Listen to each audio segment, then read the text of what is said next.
여기는 속보 에디션입니다. 저는 데니스 메빈이고 텔아비브에서 생방송으로 전해드립니다. 시청해주셔서 정말 감사합니다. 속보로 시작하겠습니다. 중동 지역에 대한 중대한 발표가 있습니다. 이스라엘과 레바논 간의 휴전, 이 동부 표준시로 오후 5시에 시작될 예정입니다. 예루살렘과 베이루트에서는 자정입니다.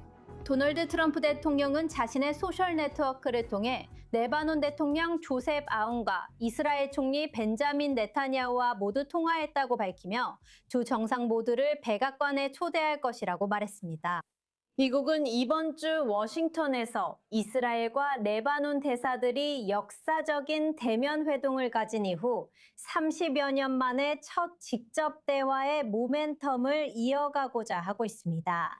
여전히 남아있는 질문은 헤즈볼라가 휴전 합의를 지킬 것인가 하는 점입니다. 그리고 레바논 지도부가 오늘도 계속되고 있는 것처럼 이 테러 단체가 이스라엘 북부의 민간인들을 로켓과 드론 공격으로 노리는 것을 막을 수 있을까요? 이미 많은 이스라엘 북부 지역 주민들이 이번 사태에 분노하고 있으며 헤즈볼라의 위협이 사라지지 않을 것이라는 두려움을 갖고 있다는 보도도 나오고 있습니다. 자세한 소식을 위해 지금 미국 워싱턴 백악관에 있는 저희 미국 선임 특파원 마이크 바겐하임과 생중계로 연결합니다. 중요한 발표가 있었습니다. 도널드 트럼프가 소셜미디어를 통해 이스라엘과 레바논 북부 전선에서 열흘간의 휴전, 이 공개적으로 발표되었다고 밝혔습니다. 좀 더 말하면 휴전을 해야 할 쪽은 헤즈볼라입니다. 최신 소식이 뭔가요? 백악관 뒤에서는 지금 무슨 일이 있나요?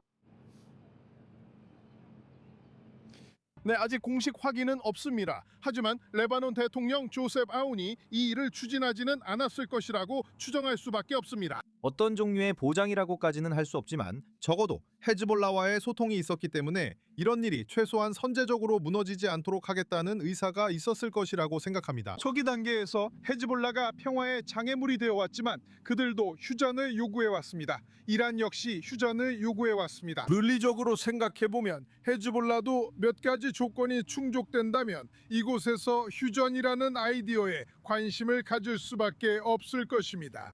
하지만 주목할 점은 그들이 요구하는 몇 가지 사항들, 예를 들어 이스라엘의 철수 같은 것들은 아직까지 확실히 약속된 바가 없다는 것입니다. 또한 조용함에는 조용함으로라는 철학은 이스라엘 방위군이 아직 받아들이지 않은 것으로 보입니다.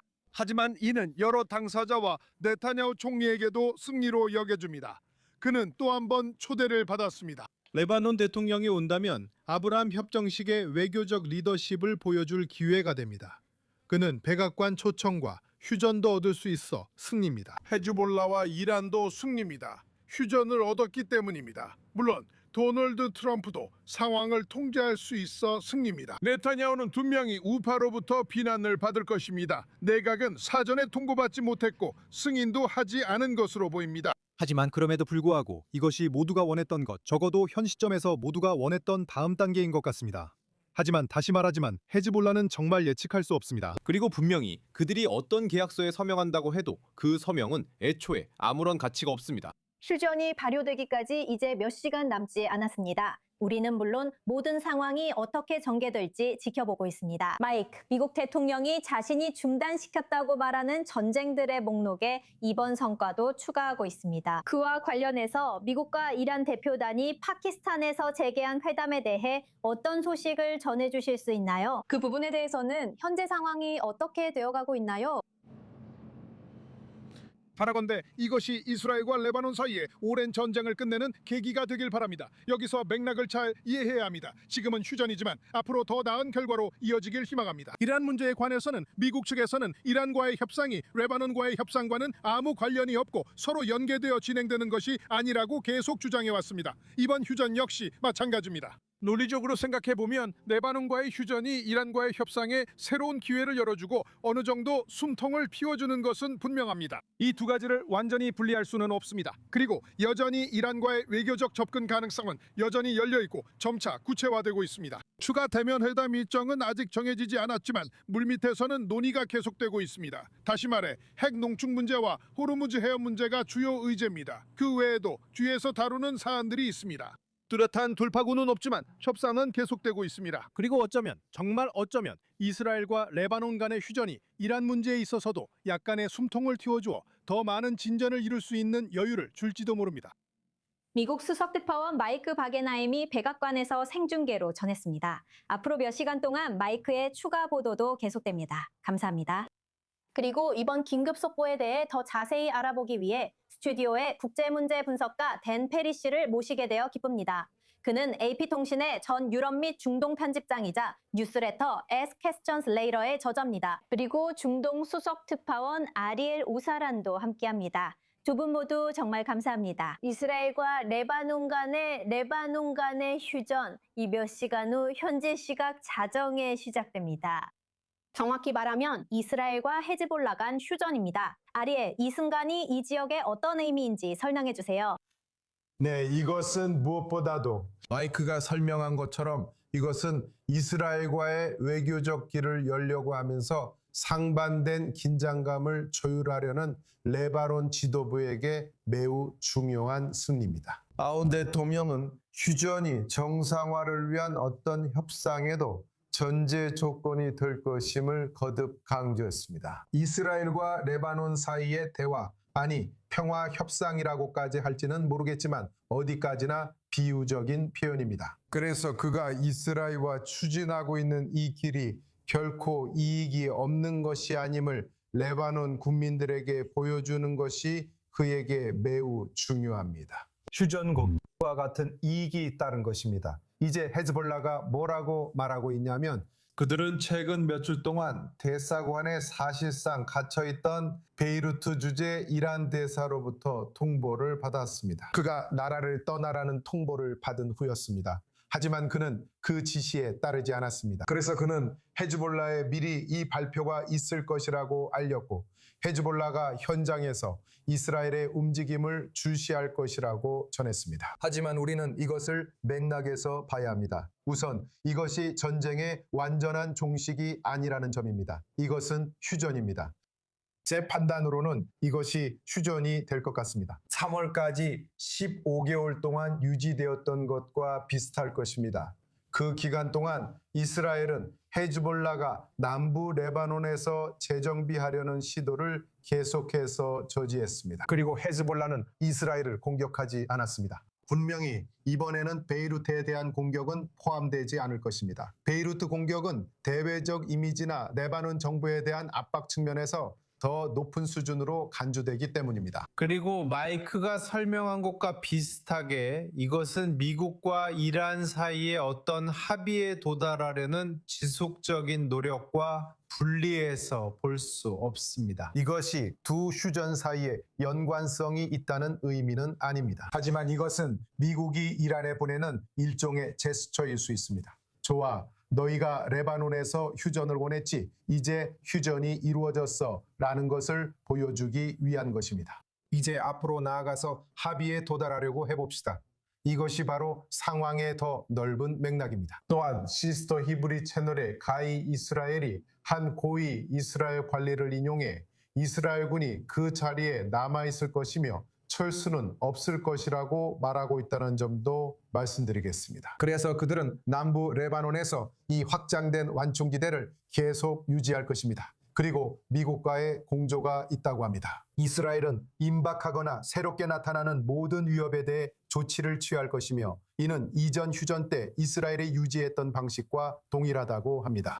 댄페리 씨, 오랫동안 이 지역을 취재해 오셨죠? 이 순간의 중요성에 대한 당신의 생각은 어떠신가요? 우리는 도널드 트럼프가 조셉 아운과 베냐민 네타냐후를 백악관에 초대했다는 사실을 알고 있습니다. 이 상황에 대한 의견을 듣고 싶습니다. 이 순간의 중요성은 기본적으로 엄청납니다. 여기서 우리는 이스라엘 정부와 레바논 정부의 입장이 그리 멀지 않은 거의 전례 없는 상황을 맞이하고 있습니다. 그리고 레바논에는 헤즈볼라를 금지하고 완전히 무장 해제하겠다고 주장하는 정부가 있습니다. 그리고 그들은 외교적 타협, 심지어 특정 상황에서는 이스라엘과의 평화까지도 준비되어 있다는 점을 분명히 내비치고 있습니다. 그것은 놀라운 일이고 자마일 정권 이후 약 45년 동안 레바논에서는 일어나지 않았던 일입니다. 그리고 그 노력은 결국 실패로 끝났죠. 그들이 헤즈볼라를 무장 해제하겠다고는 하지만 실제로는 그럴 힘이 없다는 건 우리도 압니다. 그렇다고 이걸 무시하는 건 어리석습니다. 그 점은 이해합니다. 이스라엘에는 외교보다는 무력 사용만을 선호하는 사고방식이 있습니다. 무력이 무엇을 의미하는지 살펴보면 그것은 남부 레바논의 완충지대를 유지하는 것일 수 있습니다. 하지만 이스라엘이 그 경험을 해본 결과는 참담했습니다. 왜냐하면 군인들이 꼼짝 못하는 표적이 되었기 때문입니다. 결국 이스라엘은 2000년에 말하자면 꼬리를 내리고 철수했습니다. 혹은 단순히 헤즈볼라를 약화시키는 것, 그들을 폭격하고 또 폭격하는 것, 가끔씩 기습 공격을 하는 것일 수도 있습니다. 헤즈볼라는 북쪽의 베카 계곡으로 도망칩니다. 이스라엘은 이런 식으로 40년 동안 계속해왔습니다. 이제는 다른 방법을 시도할 때일지도 모릅니다. 물론 그 방법이 무엇인지는 복잡합니다. 쉽게 해결됐다면 반세기나 걸리지 않았을 것입니다. 저는 항상 중동에서 누군가 손을 내밀면 그 손을 잡는 것을 선호해왔습니다. 레바논 정부와 협력하고 이 문제를 모두의 문제로 만들며 이를 공개적으로 알리고 우리가 그들이 원하는 만큼 도울 것이라고 설명하는 것입니다. 하지만 이스라엘의 레바논 주둔은 상당히 해롭습니다. 아랍 국가들이 도울 수 있을지도 모릅니다. 어쩌면 서방 국가들도 도울 수 있습니다. 이 모든 것은 복잡합니다. 레바논은 내전의 기억에 시달리고 있습니다. 군대가 헤즈볼라와 맞서 싸우는 것을 생각만 해도 그 기억이 다시 떠오릅니다. 그들은 20년 전에 끝난 시리아의 점령으로 여전히 어느 정도 트라우마를 겪고 있습니다. 그리고 분명히 이스라엘로부터도 트라우마를 받고 있습니다. 그리고 서방 열강이 개입하는 것에 대해서는 결국 식민지화의 기억이 있습니다. 그래서 이 문제에 쉬운 해답은 없습니다. 하지만 이제 레바논이 솔직해지고 도움을 요청할 때가 되었습니다. 그리고 저는 우리가 그런 모습을 어느 정도 보고 있다고 생각합니다. 이스라엘인들과 레바논인들은 여기 기회의 창이 열리고 있는 것처럼 보이니 기뻐해야 합니다. 이 일이 제대로 처리된다면 레바논이 절실히 필요로 하는 사우디와 걸프 자금이 레바논을 돕는 데 쓰일 수 있고 이것이 이 일에 대한 대중의 지지를 이끌어내는 요소가 될 수 있습니다. 그리고 또 만약 레바논 의회의 약 4분의 3이 헤즈볼라를 제거하길 원한다면 무장한 사람들을 보내 무장 해제시키는 것 말고도 할 수 있는 일들이 있습니다. 예를 들어 그 단체의 경제 활동을 금지할 수 있습니다. 그들의 자금줄을 말릴 수 있습니다. 그리고 만약 이란이 약화될 뿐만 아니라 시리아가 더 이상 이란에서 레바논으로 헤즈볼라의 무기를 전달하는 통로 역할을 하지 않는다면 이것은 다소 희망적인 상황입니다.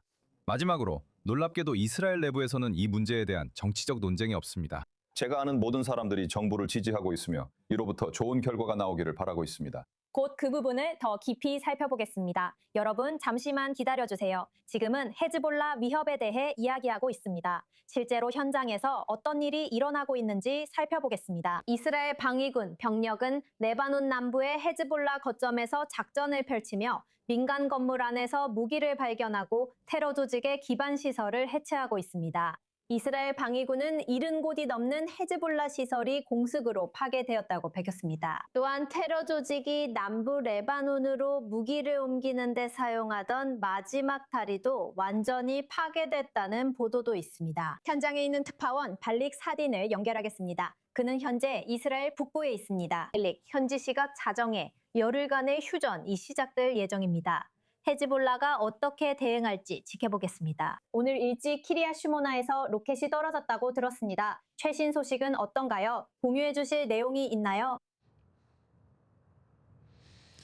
네, 미네타. 지난 몇 시간 동안은 이상할 정도로 조용했습니다. 서부 가레스 쪽으로 소규모 드론 공격이 있었을 뿐입니다. 그 공격은 거의 즉시 요격됐지만 지난 몇 시간 동안은 그게 전부였습니다. 하루 종일 이스라엘 북부 전역에 사이렌이 울렸습니다. 당신이 언급한 것까지 포함해서 카리아 흐모니를 향한 로켓 집중 사격이 있었고 요격되지 않은 로켓 한 발이 자동차에 떨어져 불이 나서 파괴됐지만 그 공격으로 인한 인명피해는 없었습니다. 오늘 지금까지 다른 사건들에서도 인명피해는 없었습니다. 하지만 북부사령부에서는 자정이 가까워질수록 헤즈볼라의 공격이 실제로 증가할 수 있다는 평가가 있습니다. 휴전 시간이 다가오고 있기 때문에 지금 북부의 지방 자치단체들도 주민들에게 헤즈볼라의 공격이 증가할 수 있으니 주의하라는 경고를 보내고 있습니다. 그건 우리가 익숙한 일입니다. 헤즈볼라나 하마스 또는 이스라엘 주변의 어떤 조직이든 휴전이 있다는 사실을 알게 되면 보통 그들은 공격을 늘립니다. 왜냐하면 자신들이 마지막으로 공격했다는 것을 보여주고 싶어 하기 때문입니다. 이것이 그들의 교리입니다. 전반적으로 우리는 이 열흘간의 휴전 이후에 분위기가 어떤지 실제로 말할 수 있습니다. 레바논 이스라엘 국경 근처의 지방 자치단체와 마을들을 위한 포럼인 둔쟁선 포럼의 의장인 모셰 다비도비치의 말을 인용하겠습니다. 그는 워싱턴에 양복 입은 사람들이 협정에 서명하지만 그 대가는 이곳에서 파괴된 집들과 해체된 공동체에서 피로 치러진다고 말하고 있습니다. 그는 또한 리타니 강까지의 테러 없는 안전지대에서 헤즈볼라의 어떤 위반에 대해서도 치명적인 강제 조치가 포함되지 않은 휴전 발표는 정치적 성과가 아니라고 덧붙이고 있습니다. 그것은 다음 학살을 기다리라는 선고입니다. 이것이 이스라엘 북부의 여러 지방 자치단체장들로부터 우리가 듣고 있는 분위기입니다. 그들은 이 10일간의 임시 휴전에 대해 매우 신중한 태도를 보이고 있습니다. 그들은 결국 임무가 완수되고 반대편에 있는 헤즈볼라가 완전히 해체되기를 원합니다. 이 시점에서 그들의 회의적인 태도를 충분히 이해할 수 있습니다. 특파원 발릭스타딘 이스라엘 북부에서 생중계였습니다. 정말 감사합니다. 앞으로 몇 시간 동안 발릭의 추가 보도가 계속될 예정입니다. 이제 더 많은 반응과 통찰을 전해드리겠습니다. 워싱턴 근동정책연구소의 선임연구원 카닌 카다르 씨를 워싱턴에서 연결합니다. 시간 내주셔서 정말 감사합니다. 이 순간에 대한 당신의 생각은 어떠신가요? 도널드 트럼프가 이 극적인 발표를 했는데 이스라엘과 레바논 북부 전선에서 10일간의 휴전을 선언했습니다. 하지만 더 구체적으로는 헤즈볼라가 이스라엘 지역에 대한 공격을 중단해야 한다는 점입니다. 이에 대한 평가와 반응을 말씀해 주세요. 안녕하세요. 다시 초대해 주셔서 감사합니다. 이것이 주된 질문입니다. 이번 휴전은 10일간 지속되는 것으로 레바논과 이스라엘 대사들 간의 직접 협상, 직접 대화 이후에 이루어진 것입니다. 그리고 그 회의는 실무 평화 회담이라고 불렸습니다. 그래서 이것은 단순히 휴전에 관한 것이 아닙니다. 이것은 더 크고 긴 과정의 일부입니다. 즉 워싱턴의 많은 사람들에 따르면 이것은 평화 협정으로 나아가고 있다는 것입니다. 기본적으로 오늘 해야 했던 일은 트럼프에 따르면 그는 네타냐후와 조셉 아운이 전화 통화를 하기를 원했습니다. 저는 뭔가 일종의 휴전을 요청했어요. 가서 내가 뭔가를 얻었다고 말할 수 있도록 일종의 전제 조건으로요. 그리고 그게 실제로 일어난 일이에요. 이제 고문 레바논에게 넘어갔어요. 그리고 우리는 헤즈볼라가 이 휴전을 지킬지 지켜봐야 해요. 저는 이게 이란에서 일어나는 일과도 연결되어 있다고 생각해요. 그리고 레바논 내부에서 일어나는 일과도 관련이 있어요. 만약 헤즈볼라가 이스라엘에 대한 공격을 멈추고 양국이 실제로 휴전을 이행한다면 우리는 레바논에게 열흘간의 시험이 주어지는 것을 보게 될 거예요. 이 기간 동안 레바논은 헤즈볼라와 대립하지 않겠다는 정치적 결정을 바꿔야 해요. 그리고 레바논군이 더 큰 역할을 하게 될 거예요. 많은 감시와 주목을 받게 될 거예요. 면밀한 관찰을 받게 될 거예요. 이제 이스라엘이 레바논 폭격을 멈추고 헤즈볼라에 대한 폭격도 멈춘다면 레바논군은 무엇을 하게 될까요? 레바논군이 정부 결정에 따라 헤즈볼라를 무장 해제할지 여부가 가장 중요한 주제입니다. 이제 공은 레바논에 넘어갔고 오늘 그 결과를 보게 될 것입니다. 이게 효과가 있을지 없을지 확인할 시간이 10일 남았어요. 그게 확실히 가장 중요한 질문이에요. 특히 북부전선 근처에 사는 이스라엘 사람들에게는 더더욱 그렇죠. 나하프 살람 총리의 반응을 보면 그는 이번 발표를 환영했고 이 결과에 도달하기 위해 기울여진 모든 지역 및 국제적 노력에 감사하고 싶다고 밝혔어요. 특히 미국 그리고 흥미롭게도 프랑스, 유럽연합 그리고 모든 아랍 형제들에게도 감사를 표했습니다. 그는 사우디아라비아와 이집트가 주도하고 카타르, 요르단도 참여한 노력이라고 했습니다. 이 국가들이 앞으로 그 지역, 특히 레바논 내부에 미칠 수 있는 영향에 대한 당신의 견해를 말씀해 주세요. 이것은 총리에게 매우 흔한 일입니다. 그는 모든 사람에게 감사를 표하는데 특히 사우디아라비아와 프랑스와 매우 가까운 사이이기 때문입니다. 그리고 그는 그들이 무언가를 시도해 왔기 때문에 그들의 노력에 감사를 표합니다. 하지만 분명히 말하자면 실제로 이 일을 성사시킨 유일한 나라는 미국입니다. 이것은 매우 분명합니다. 이것은 미국의 주도로 시작되었고 미국 내에서 최고 수준까지 격상되었습니다. 이것이 없었다면 아무 일도 일어나지 않았을 것입니다. 그래서 이것은 매우 분명합니다. 오늘날 미국의 참여와 고위급 개입이 이 일의 추진력을 주고 있습니다. 오늘날 이 지역 세력들은 예전의 지역 세력들이라는 점을 이해해야 한다는 의미에서 하지만 주로 우리는 유럽 국가들, 특히 레바논에 깊이 관여하고 있는 프랑스에 대해서도 이야기하고 있습니다. 그들은 이해할 필요가 있습니다. 정책을 바꾸는 것, 즉 레바논에 대한 그들의 정책 변화가 실제로 이루어져야 한다는 거죠. 알다시피 예전 정책이나 유럽의 정책, 그리고 일부 정책들은 헤즈볼라에 맞서서는 안 되고 무장 해제가 강제로 이루어질 수 없다는 식이었어요. 이제 이런 방식은 더 이상 통하지 않을 거예요. 만약 그들이 이 정책을 계속 고수한다면 이번 휴전은 실패하게 될 거예요. 오늘날 이들 국가의 역할은 휴전이 무장해제와 연관되어 있다는 점을 레바논에 분명히 전달하는 데 매우 집중해야 해요. 무장해제 없이는 휴전이 없어요. 제 말은 더 장기적인 휴전 말이에요. 그리고 만약 휴전이 없다면, 무장해제 없는 휴전이 없다면 무장해제 없이는 휴전도 없다는 거예요. 이것이 오늘 레바논에 전달되어야 할 가장 중요한 메시지예요. 그리고 이것이 레바논 사람들이 이해해야 할 부분이에요. 이건 이득이 아니에요. 지금 이 문제는 미국 최고위층에서 매우 심각하게 받아들이고 있어요.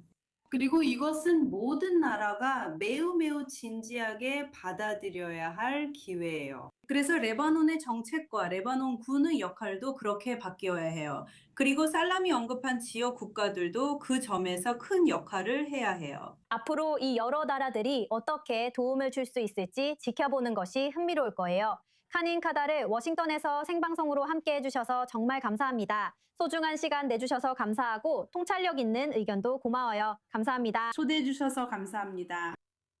그리고 이제 스튜디오에서 저희 패널에 함께 해주실 분을 소개합니다. 예비역 소장 에이탄 덩카드님을 진심으로 환영합니다. 에이탄 덩카드님은 3명의 이스라엘 국방장관의 군사 비서였으며 이스라엘 국방군에서 팔레스타인 영토 내 정보활동 조정관을 역임하셨습니다. 오늘은 중요한 발표가 있는 날입니다. 에이탄님, 평가와 시사점은 무엇인가요?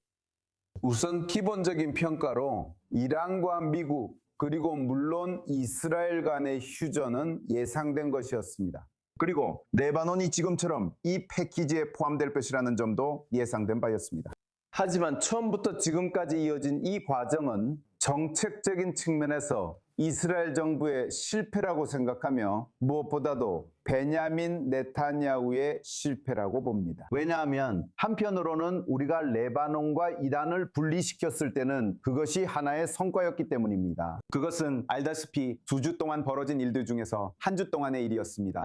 둘째로 레바논에서 분사적으로 진행되고 있는 상황을 보면 우리가 정말 잘하고 있다고 생각합니다. 정말 어렵습니다. 공중 상황이나 지형 그리고 현장에서 무슨 일이 벌어지고 있는지 잘 모르는 사람들은 미터 단위로 전진하는 진정한 영웅들을 이해할 수 없습니다. 이스라엘 군인들은 남부 레바논에서 헤즈볼라로부터 매우 중요한 지역을 떼어내는 데 성공했습니다. 이것은 미래를 위해서도 중요한 일입니다. 세 번째로 계속 진행 중인 사안은 우리가 레바논이라는 국가와 협상을 시작했다는 점입니다. 그리고 무슨 일이 일어났을까요?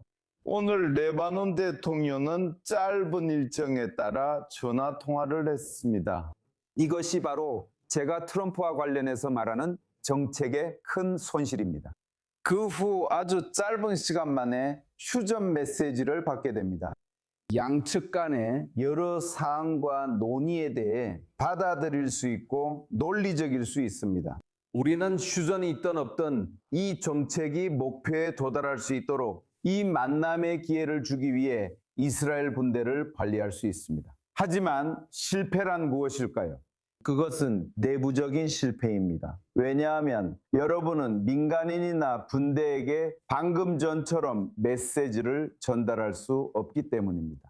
그리고 그들은 이스라엘답게 그냥 해내고 계속하라고 합니다. 하지만 그건 효과가 없습니다. 이것이 나라를 이끄는 방법이 아닙니다. 우리는 강합니다. 우리는 성과를 거두었지만 이 성과들은 중동 지역에서 점점 영향력이 줄어들고 있습니다. 강해야 합니다. 군사적으로만이 아니라 정책적으로도 강해야 합니다.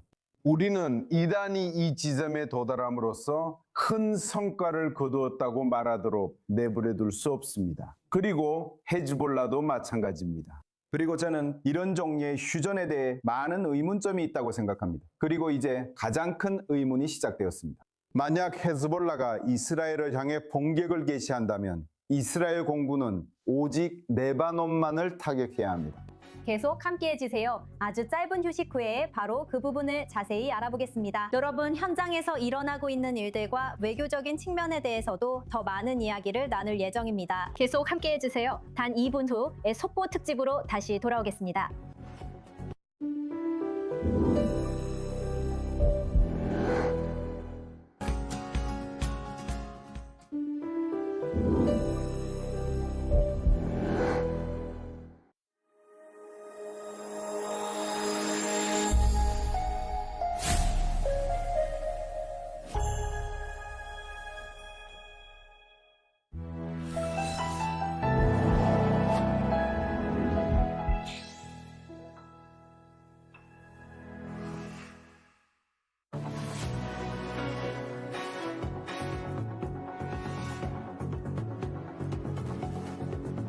속보 특집에 다시 오신 것을 환영합니다. 그리고 오늘의 속보는 무엇일까요? 중동 지역에 대한 중대한 발표입니다. 이스라엘과 레바논 간의 10일간 휴전, 이 동부 표준시로 오후 5시에 시작될 예정입니다. 예루살렘과 베이루트에서는 자정입니다. 도널드 트럼프 대통령은 자신의 소셜 네트워크를 통해 레바논의 조셉 아운 대통령과 이스라엘의 베냐민 네타냐후 총리 모두와 통화했다고 밝혔습니다. 그리고 그는 두 정상 모두를 백악관에 초대할 예정이며 미국은 이 분위기를 계속 이어가길 원하고 있습니다. 이번 주 워싱턴에서 열린 이스라엘과 레바논 대사 간의 역사적인 대면 회담 이후 이는 30년이 넘는 기간 동안 처음으로 이루어진 직접적인 논의였습니다. 여전히 가장 큰 의문은 헤즈볼라가 휴전 합의를 지킬 것인가 하는 점입니다. 그리고 레바논 지도부가 오늘 또다시 그랬던 것처럼 테러 단체가 이스라엘 북부의 민간인을 공격하는 것을 막을 수 있을까요? 이미 많은 이스라엘 북부 지역 주민들이 이번 사태에 분노하고 있으며 헤즈볼라의 위협이 사라지지 않을까 두려워하고 있다는 보도도 나오고 있습니다. 여전히 스튜디오에는 예비역 소장 에이탄 둥고, 국제문제 분석가 댄 페리, 그리고 중동 담당 선임 기자 아리엘 오사란이 함께하고 있습니다. 논의할 내용이 정말 많지만 헤즈볼라가 어떻게 반응할지에 대한 많은 의문이 남아 있습니다. 아리엘 오사란, 우리가 무엇을 알게 되었나요? 헤즈볼라는 이스라엘이 휴전을 지키는 한 자신들도 휴전을 준수하겠다고 말하고 있습니다. 공식적인 발표는 아니지만 익명의 헤즈볼라 소식통이 카타르 TV에 그렇게 밝혔습니다. 이스라엘이 레바논에 계속 주둔하는 것은 이번 휴전 하에서도 이어질 것이며 이는 헤즈볼라에게 저항을 계속할 정당성을 부여합니다. 이건 제 생각이지만 물론 아무도 제게 묻지 않았지만 만약 묻는다면 이번 휴전이 진행되는 상황에서 헤즈볼라가 체면을 살리기 위한 방식이라고 볼 수 있습니다. 왜냐하면 그들이 피하고 싶은 것은 이전 휴전 모델로 돌아가는 것이기 때문입니다. 그 모델에서는 이스라엘이 남부 레바논에서 헤즈볼라가 재무장하고 재정비하고 전력을 재배치하려는 노력을 매일같이 공격했기 때문입니다. 헤즈볼라가 이스라엘에 대한 공격을 자제하는 동안 그들이 절실히 필요로 하는 이 휴식 기간이 바로 그런 목표를 달성하기 위해 필요한 것입니다. 그들은 그런 상황으로 다시 돌아가고 싶어 하지 않습니다. 하지만 모든 징후들, 많지는 않지만 모든 징후들이 바로 그런 양상이 여기서도 나타날 것임을 보여주고 있습니다. 그래서 헤즈볼라는 저항을 계속할 권리를 보유하고 있다고 말할 것입니다. 그들은 계속 그래왔습니다.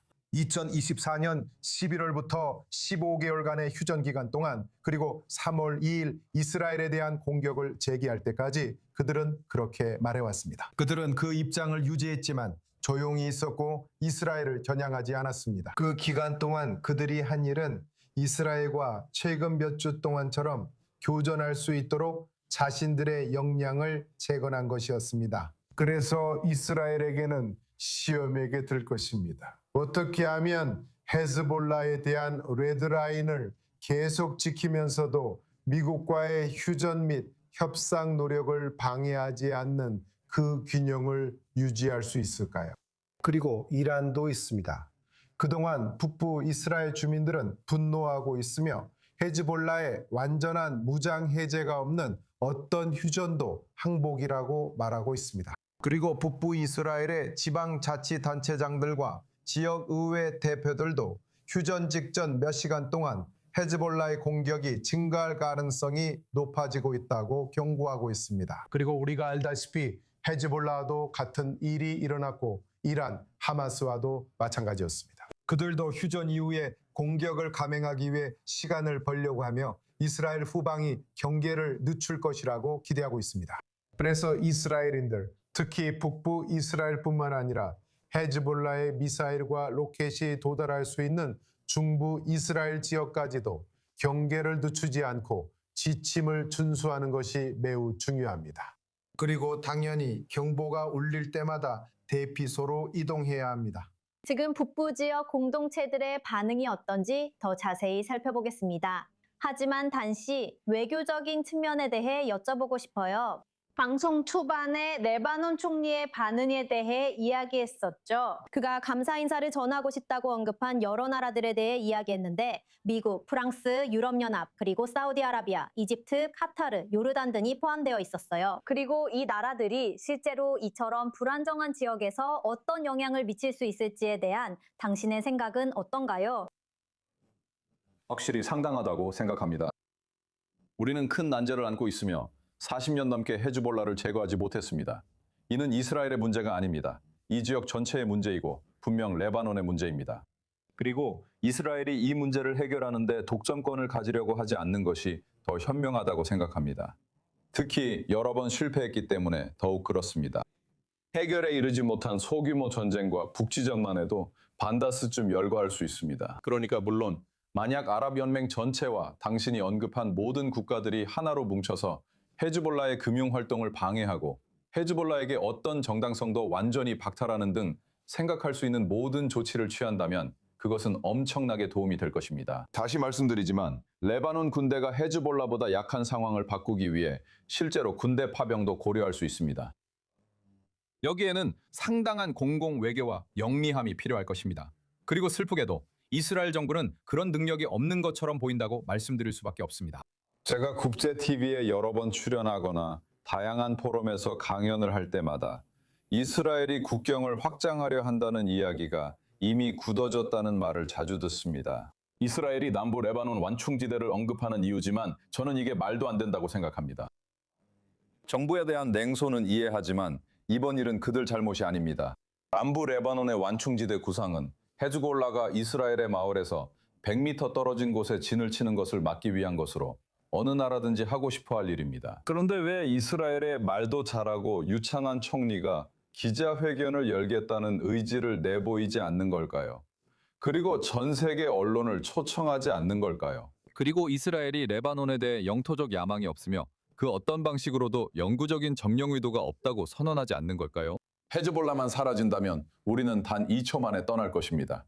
그리고 우리가 레바논 정부와 입장이 일치한다는 점이 기쁩니다. 우리 모두 함께 레바논이 헤즈볼라를 무장 해제할 수 있도록 도울 방법을 찾아봅시다. 왜냐하면 레바논, 이집트, 프랑스에서 국가 안에 국가처럼 활동하는 지하디스트 민병대를 누가 옹호할 수 있겠습니까? 프랑스가 그런 걸 원하겠습니까? 말도 안 되는 일입니다. 독재적으로 그것을 없애려는 합의가 이루어져 반갑습니다. 아마 공통된 계획도 세울 수 있을 것입니다.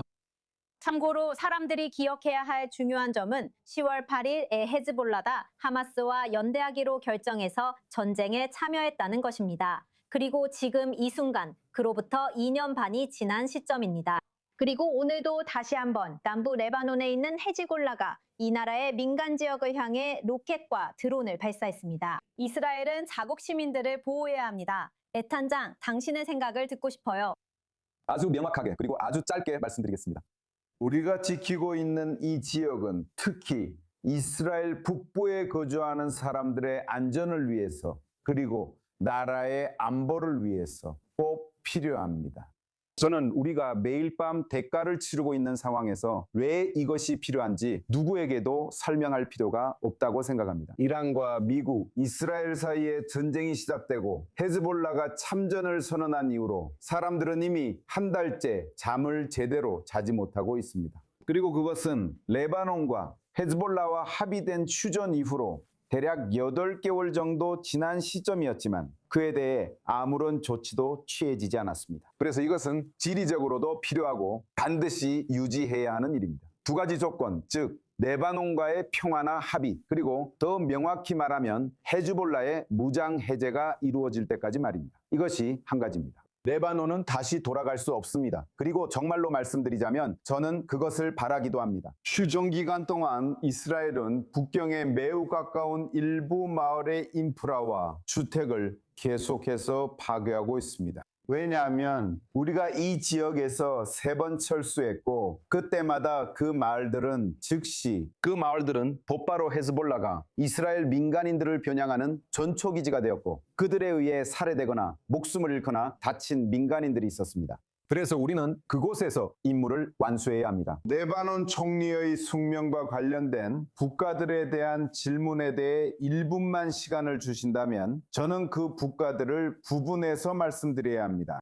그가 예를 들어 프랑스의 지지를 받아 그런 발언을 했다면 제 생각에는 저는 실망했다는 말로도 부족합니다. 프랑스는 유럽과 이 전쟁 전반에서 반이스라엘 정책의 상징이 되었습니다. 두 번째로 이집트에 관해서 말씀드리자면 이집트는 미국과 이란 간의 협상에서 매우 중요한 임무를 수행하고 있습니다. 저는 이집트가 이 지역에서 활동하는 것을 보고 싶지 않습니다. 왜냐하면 이집트는 하마스의 방식에 맞춰 중심적으로 움직여야 하기 때문입니다. 카타르는 적입니다. 아주 분명히 말씀드리겠습니다. 카타르가 있다면 문제가 생길 것입니다. 제가 보기에는 요르단과 사우디아라비아만이 그나마 더 나아 보인다고 생각합니다. 땡. 이스라엘은 전 세계적으로 여론에 엄청난 문제가 있습니다. 그리고 총을 휘두르거나 강경하게 행동한다고 해서 이 문제가 해결되지는 않을 겁니다. 당신과 에이탄 모두 같은 말을 했어요. 하지만 당신은 우리에겐 이 영토가 반드시 필요하다고 먼저 말했죠. 저는 우리에겐 이곳에 대한 영구적인 계획이 없다고 먼저 말할 겁니다. 당신의 조건들은 사람들이 당신을 테러리스트라 부른 뒤에야 나왔어요. 이것이 매우 중요합니다. 이스라엘은 남부 레바논에 대해 어떤 계획이 있더라도 그것이 오로지 헤즈볼라로부터의 위협 때문임을 강조해야 합니다. 우리는 헤즈볼라가 해체될 수 있다고 믿습니다. 저는 양측이 서로 설명하면서 서로의 입장을 이해한다고 생각합니다. 저는 선택합니다. 이 지역의 최종 목표, 즉 끝이 분명해지는 것이 중요하다고 생각합니다. 남부 레바논은 더 이상 이스라엘의 민간인들이 살해당하는 지역이 되어서는 안 됩니다. 그리고 지금 그렇게 해야만 이 상황을 막을 수 있습니다. 그렇지 않으면 48시간 안에 이스라엘 키부츠의 학교 창문 앞에서 헤즈볼라 사람들이 있게 될 것입니다. 저는 프랑스 대통령의 바람이나 발언을 따르기 위해서가 아니라 제 국민들에 대한 저의 책임을 다하기 위해 행동하는 것입니다. 저는 이 전쟁 내내 이스라엘을 방해하고 보이콧을 주장하는 마크롱에게 어떤 의무도 없습니다. 그게 외교입니다. 우리는 같은 말을 합니다. 중요한 건 무엇을 강조하느냐죠. 프랑스 대통령에 신경 안 쓰시나요? 저는 신경 씁니다. 유럽연합이 이스라엘의 최대 무역 파트너이고 유럽 내 이스라엘 지지를 보면 이는 국가적 비상사태입니다. 저는 이스라엘이 외교적이고 영리하게 자국 입장을 제시해야 한다고 생각합니다. 헤즈볼라가 이스라엘 접경에 자리 잡도록 해서는 안 됩니다. 헤즈볼라가 계속 존재하면 이스라엘의 국경 장악이 정당화될 수 있습니다. 이스라엘의 미국 대사 예히엘 라이터가 이번 주 초 미국 국무부에서 열린 역사적인 회의 이후에 회의가 끝난 후 우리 동료 마이크 바겐하임이 질문을 했을 때 그는 프랑스가 이 협상 과정에 전혀 관여해서는 안 된다고 말했습니다. 그래서 지금 단의 설명대로 메시지가 제대로 전달되고 있는지 의문입니다. 이스라엘은 프랑스가 여기서 역할을 하지 않는다고 느끼는 것 같습니다. 과거의 역사와 최근 몇 달, 몇 년 동안 어떤 해결책을 모색하려고 했던 프랑스의 역할을 고려할 때 말이죠. 프랑스는 엑스피시오 협정으로 문제를 일으켰습니다. 이렇게 말합시다. 그것은 어리석은 분열 방식이었습니다. 당신이 선택하고 있다면 우리는 지금 새로운 단계에 있습니다. 지난 3년 동안 우리가 싸워온 이후 지금 여기서 무슨 일이 벌어지고 있습니까? 우리는 훨씬 더 명확해야 합니다. 저는 우리가 레바논과의 마지막 휴전을 중단했을 때 최대한의 존중을 보이며 행동했다는 것을 보여주었다고 생각합니다. 우리는 레바논에게 손을 내밀었지만 그들은 아무런 행동 없이 말로만 응답했습니다. 우리는 헤즈볼라가 협력하는 통합군을 신뢰할 수 없습니다. 이것은 저에게 UNWA 시스템을 조금 떠올리게 합니다. 우리는 우리 민간인의 범위를 정해야 합니다. 우리는 끝내야 합니다. 레바논에서 할 일이 없습니다. 레바논이 이스라엘과 평화협정에 서명하고 레바논이 헤즈볼라의 무장 해제를 선언한 바로 그 다음 순간입니다. 마크롱이 정말 위대한 사람인지 중동 전역에서 휴전을 찾으려는 그 사람이 레바논에서 헤즈볼라를 무장 해제하는데 자기 측 인사들과 함께 도울지 한번 봅시다. 누가 그 일을 할까요? 우리만 해야 하나요?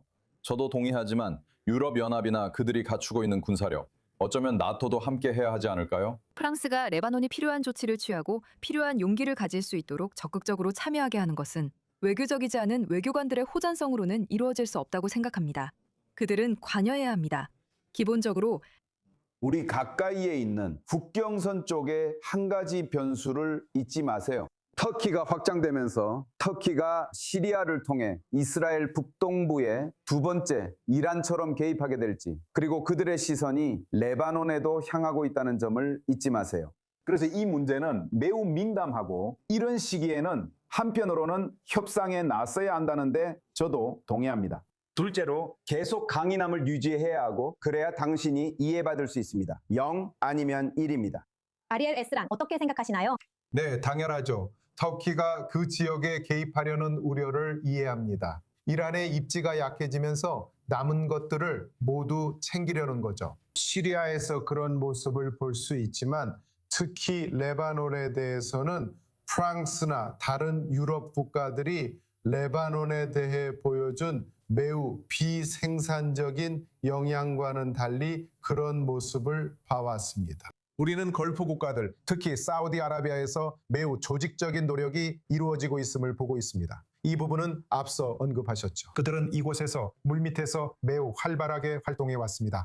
왜냐하면 레바논이 지난 몇 달 동안 기본적으로 2024년 11월 처음 휴전이 이루어진 이후로 계속해서 추구해온 것이 있기 때문입니다.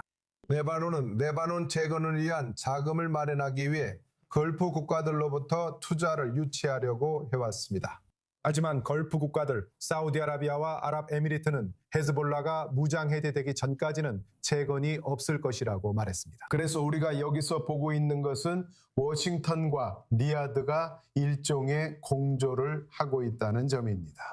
레바논 정부가 레바논 내에서 내전의 위험을 감수하면서까지 이런 매우 대담한 조치를 취하도록 독려하려는 시도입니다. 베이루트는 자신들의 편에 서줄 누군가가 있다는 보장이 필요하고 세계에서 가장 강력한 초강대국이 그들 편에 서 있습니다. 현재 미국이 그 지원을 제공하고 있으며 또한 이 지역에서 가장 영향력 있는 국가인 사우디아라비아도 매우 적극적으로 관여하고 있습니다. 그리고 만약 레바논 정부가 구체적인 조치를 취한다면 적어도 꼭 필요한 자금 중 일부는 레바논으로 조금씩 들어오기 시작할 가능성이 매우 높습니다.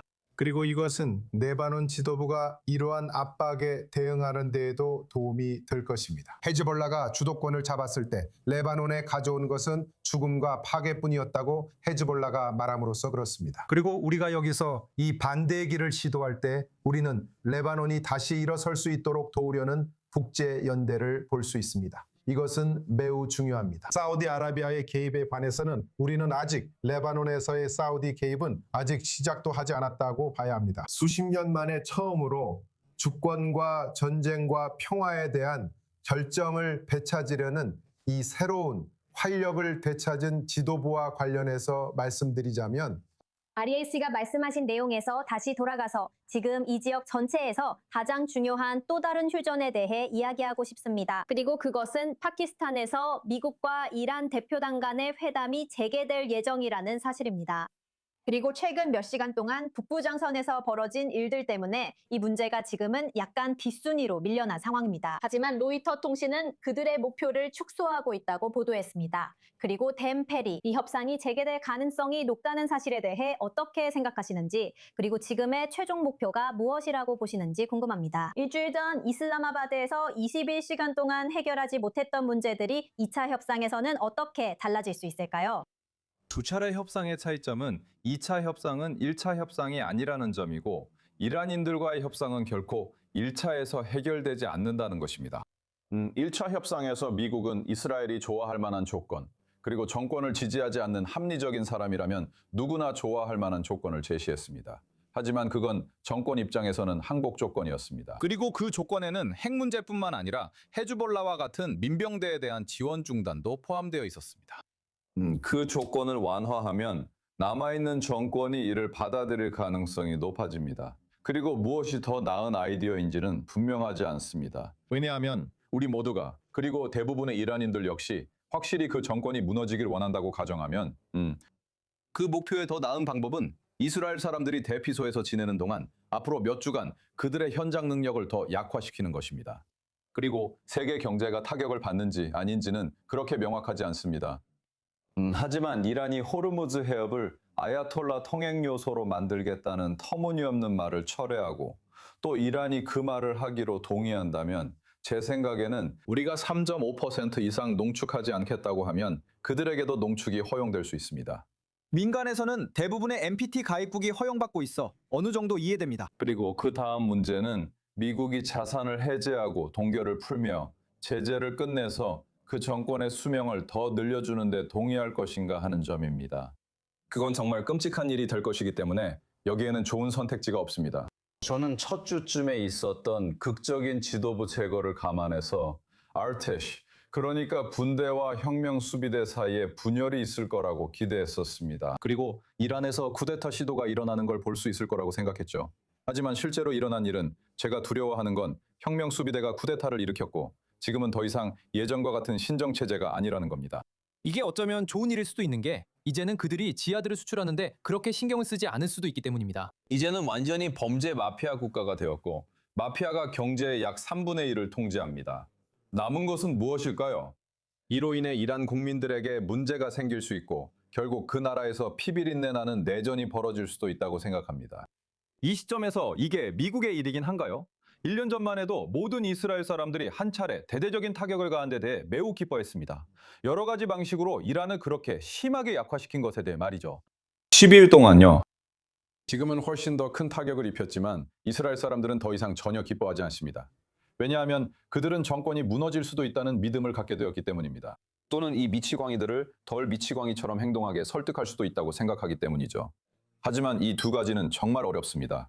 많은 이스라엘 사람들이 앞으로 몇 달이나 몇 년 내에 또다시 대대적인 타격 작전을 해야 한다고 느낄 수 있습니다. 에탄, 어떻게 생각하세요? USRA와의 공동작전이 앞으로 얼마나 더 많은 작업을 수행해야 할까요? 진짜로 일을 끝내기 위해서, 그리고 제가 일을 끝낸다고 말할 때는 이란이 헤즈볼라, 하마스, 후티와 같은 대리 세력을 통해 민간인을 공격하지 못하도록 확실히 막는 것도 포함됩니다. 제 생각은 아마 좀 의외일 겁니다. 60% 농도의 우라늄 230kg 또는 240kg을 확보하는 순간이 바로 이 전쟁을 진짜로 멈추고 휴전 등과 같은 과정을 이어갈 수 있는 시점입니다. 왜냐하면 이란 정권의 테러리스트들이 짊어진 문제들은 너무나 크고 깊기 때문입니다.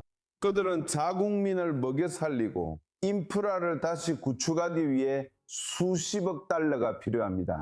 지금까지 미국이 이스라엘에서 이룬 군사적 성과들은 매우 크고 깊으며 정말로 잘 계획된 것들이어서 정말 대단한 일들이었습니다. 시간이 지남에 따라 우리는 그 깊이를 점점 더 이해하게 될 것입니다. 하지만 이 우라늄을 밖으로 반출하지 않고 이란의 핵 위협을 제거했다고 말하지 않는다면 모든 것이 의미가 없습니다. 그것이 우리가 이 전쟁을 끝낼 수 있는 마지막 중요한 단계이며 이것은 우리가 이룬 것과는 정말로 비대칭적인 일입니다. 또한 호르무즈 해협에 대해 거짓말할 수 없었습니다. 그게 다음 포인트였습니다. 제 생각에는 우리는 두 가지 단기 목표, 즉 호르무즈 해협의 해방과 개방에 있습니다. 이것은 트럼프 소유주에 대한 존중이고 두 번째로는 핵 문제입니다. 그것 없이는 모든 것이 즉시 결론 지어질 수 있습니다. 속보가 더 들어왔습니다. 베냐민 네타냐후가 성명을 발표했습니다. 함께 들어보시죠. 우리는 레바논과 역사적인 평화 협정을 맺을 기회를 가지고 있습니다. 트럼프 대통령은 이 협정을 추진하기 위해 저와 레바논 대통령을 초대할 계획입니다. 이 기회가 존재하는 이유는 회복 전쟁 이후로 우리가 레바논에서 힘의 균형을 근본적으로 바꿨기 때문입니다. 우리는 호출기를 가동했고 나스랄라가 이스라엘을 파괴하기 위해 준비했던 15만 개의 로켓과 미사일로 이루어진 대규모 무기고를 파괴했습니다. 우리는 방금 나스랄라를 제거했습니다. 그리고 이 새로운 힘의 균형은 지난 한 달 동안 우리가 레바논으로부터 직접 평화회담을 하자는 전화를 받기 시작할 정도로 변화했습니다. 그런 일은 40년 넘게 일어나지 않았습니다. 저는 이 요청을 받아들여 열흘간의 임시 휴전에 동의했고 워싱턴에서 대사들 간의 회의에서 논의하기 시작한 합의를 진전시키기 위해 노력하고 있습니다. 평화회담에서 우리는 두 가지 기본적인 요구사항이 있습니다. 첫째는 헤즈볼라의 무장 해제이고 둘째는 지속가능한 평화협정, 즉 힘을 통한 평화입니다. 이를 달성하기 위해 휴전을 위해 헤즈볼라는 두 가지 요구를 고집했습니다. 첫 번째는 이스라엘이 모든 레바논 영토에서 철수해야 한다는 것이었습니다. 두 번째는 잠잠하면 우리도 잠잠하게 대응하는 휴전이라는 것이었습니다. 저는 이것에도 저것에도 동의하지 않았습니다. 우리는 이전 몇 달 동안 있었던 5지점뿐만 아니라 광범위한 안전 완충지대에서 계속 레바논에 남아 있습니다. 이것은 바다에서 시작해서 히르몬산 기슭과 시리아 국경까지 이어지는 10km에 달하는 안전 완충지대입니다. 이것이 우리 것이고 우리는 여기서 떠나지 않을 것입니다. 이것은 우리가 지상 침공의 위협을 저지할 수 있게 해주고 또한 우리 공동체를 향한 미사일의 직접적인 발사를 막을 수 있게 해줍니다. 북부 국경지역 공동체들은 두 위협 모두로부터 보호받고 있습니다. 아직 미사일과 로켓이 더 남아있고 우리는 그것도 처리해야 합니다. 저는 지난 이틀 동안 도널드 트럼프 대통령과 대화를 나눴고 그는 이란에 대한 해상 봉쇄를 대대적으로 계속할 결심을 했으며 또한 이란의 핵 능력을 해체하는 데에도 힘쓸 것이라고 말했습니다. 남아있는 것이 무엇이든 간에 말이죠. 그는 이 일에 절대 포기하지 않을 것이고 우리가 함께 해왔던 것처럼 이러한 위협을 분명히 제거할 수 있습니다. 물론 미사일 위협도 우리가 해결할 것입니다. 이 두 가지는 앞으로 수십 년 동안 우리의 안보 상황을 바꿀 수 있는 대규모 과정입니다. 베냐민 네타냐후가 중동의 이 역사적인 순간에 대해 이야기했습니다. 각 패널 분들께서는 방금 들은 내용에 대해 30초씩 마지막 소감을 말씀해 주시기 바랍니다. 댄페리 시작해 주세요.